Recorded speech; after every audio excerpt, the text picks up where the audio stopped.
সুপ্রিয় শিক্ষার্থীবৃন্দ, আশা করি তোমরা সকলেই খুব ভালো আছো। স্টাডি উইথ সূর্যোদয় চ্যানেলের পক্ষ থেকে তোমাদেরকে জানাই স্বাগতম। তো তোমরা থাম্বনেল দেখে নিশ্চয়ই বুঝতে পারছো আজকে আমরা কোন অধ্যায়টি নিয়ে কথা বলবো। তো দেখো, আজকে আমরা অষ্টম শ্রেণীর সুপার সাজেশন সিরিজে বিজ্ঞান চতুর্থ অধ্যায় উদ্ভিদের বংশবৃদ্ধি নিয়ে কথা বলবো। তো তোমাদের কাছে একটাই রিকোয়েস্ট থাকবে, তোমাদের যদি ভিডিওটা ভালো লাগে তাহলে অবশ্যই চ্যানেলটিকে সাবস্ক্রাইব করবা এবং বেল আইকনটি বাজিয়ে আমাদের পাশে থাকবে। আমাদের এই চ্যানেলে তোমরা প্রত্যেকটা সাবজেক্টেরই সাজেশন গুলো পেয়ে যাবে এবং এই সাজেশনটা তুমি যেখান থেকেই দেখে থাকো না কেন, তোমার কোন স্কুলে কোন জেলায় তোমার এটা কমন পড়েছে ওইটা একটু আমাদেরকে কমেন্টে জানাবে। তাহলে আমরা বুঝতে পারবো যে আমাদের সাজেশন ভিডিও তৈরি করাটা সার্থক হয়েছে।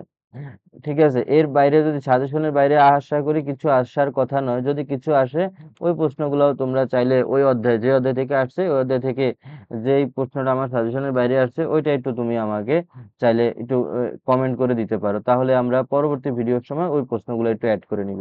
আসলে তোমাদের সহযোগিতায় আমাদের এই চ্যানেলটি পরিচালনা করা। দেখো, ক বিভাগ। তো চতুর্থ অধ্যায়, তোমরা জানো অধ্যায়টি খুবই গুরুত্বপূর্ণ। উদ্ভিদের বংশবৃদ্ধি। হ্যাঁ, উদ্ভিদের বংশবৃদ্ধি এই অধ্যায়টি খুবই গুরুত্বপূর্ণ। তো উদ্ভিদের বংশবৃদ্ধি অধ্যায়টিতে দেখো কি কি আমি সাজেশনে নিয়ে আসছি। কতে নিয়ে আসছি প্রশ্ন, প্রজনন কাকে বলে। তোমরা জানো এগুলা কত গুরুত্বপূর্ণ প্রশ্ন। অঙ্গজ প্রজনন কাকে বলে, স্টোলেন কাকে বলে, অযৌন জনন কাকে বলে, স্বপরাগায়ন কাকে বলে, অঙ্কুরোদ্গম কাকে বলে, পুষ্পমঞ্জরি কাকে বলে। এই কোশ্চেনটা কিন্তু আসে, পুষ্পমঞ্জরি কাকে বলে। তো তারপর তোমরা একটু দেখো যে হচ্ছে অণুবীজ থলি কাকে বলে, সরল ফল কাকে বলে, পরাগায়ন কাকে বলে, ফল কি। এই 11টা ক মার্কের প্রশ্ন পড়লেই এনাফ। এরপরে আর কোনো কিছু পড়ার দরকার নেই, আমি এটা বলবো না। এগুলাকে একটু মেইন প্রায়োরিটি দিয়ে তোমরা অবশ্যই পরীক্ষার জন্য একটা 100% প্রিপারেশন নিয়ে যাবে। আমার এগুলা না দেখে যাও না, এগুলা অনেকবার করে বোর্ডে আসা, বিভিন্ন স্কুলে আসা প্রশ্ন, আমি অনেক অ্যানালাইসিস করে এগুলো দিয়েছি। এগুলোর বাইরে যদি তোমার কোনো স্কুলে আসে ওই প্রশ্নটা অবশ্যই আমাকে তুমি কমেন্টে জানাবে। আশা করি আসার কথা নয়। তো তারপরে দেখো, খ বিভাগে আমি কি প্রশ্ন রেখেছি। লেবু চাষে কলমের চারা ব্যবহার করা হয় কেন, ব্যাখ্যা করো।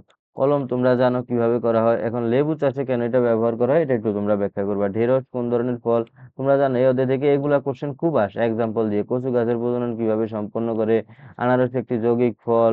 তারপরে চালতা অপকৃত ফল, ফল কেন, ব্যাখ্যা করো। কিভাবে চুপড়ি আলু নতুন গাছ জন্মায়, পাতা শ্যাওলাকে পানি পরাগী ফল বলা হয় কেন। তোমরা জানো পরাগী, পানি পরাগী আছে। পানি পরাগী মানে হচ্ছে পানির মাধ্যমে যে পরাগায়ন সৃষ্টি করে। টিউবার বলতে কি বোঝো, আলুর উঁচু অংশকে টিউবার বলা হয়। এগুলা তোমরা একটু লিখবে, এগুলা তোমরা পারো আমি জানি।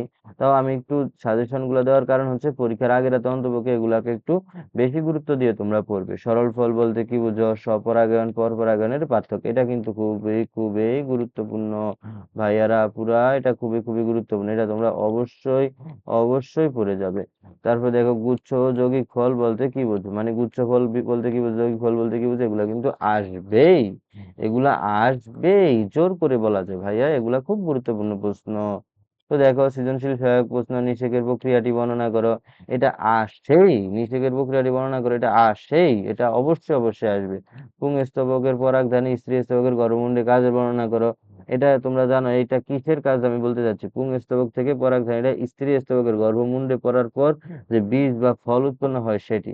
বীজের গঠন বর্ণনা করো। মিতভেদী ও মিতগত উদ্ভিদের অঙ্কুরোদ্গম বর্ণনা করো। একটি আদর্শ ফুলের চিত্র বর্ণনা করো। ভাইয়ারা, পুরাই কোশ্চেনটা 100% আসে। একটি আদর্শ ফুলের চিত্র অঙ্কন করো। তোমরা জানো ফুলের 5টা অংশ, পুষ্পাক্ষ, বৃতি, পুষ্পমঞ্জরি, তারপরে পুংকেশর, স্ত্রী স্তবক, এগুলো সহ একটা যে আদর্শ ফুল হয় আদর্শ ফুলের চিত্র অঙ্কনটা তোমাদের এই অধ্যায় জানতে হবে। তো সৃজনশীলে দেখো, গ ঘর জন্য আলাদা তো প্রশ্ন ওইভাবে সাজেস্ট করা সম্ভব না, কারণ এটা তাহলে আমার উদ্দীপক দিয়ে 10-12টা সৃজনশীল আমার তোমাদের সামনে নিয়ে আসতে হবে, যেটা আসলে সাজেশনের রুলস এর মধ্যে পড়ে না। এই জন্য আমি আসলে টপিকটা নিয়ে আসছি যেন তোমরা সৃজনশীলে এখান থেকেই কমন পাও। আমরা আশাবাদী যে আমাদের এই সাজেশন পড়লেই তোমরা 100% কমন পাবে। তো পরবর্তী ভিডিও দেখার আমন্ত্রণ জানিয়ে আজকের ভিডিওটি এখানেই শেষ করলাম। সবাই সুস্থ থেকো, ভালো থেকো, আর ভালোভাবে তোমরা সাজেশন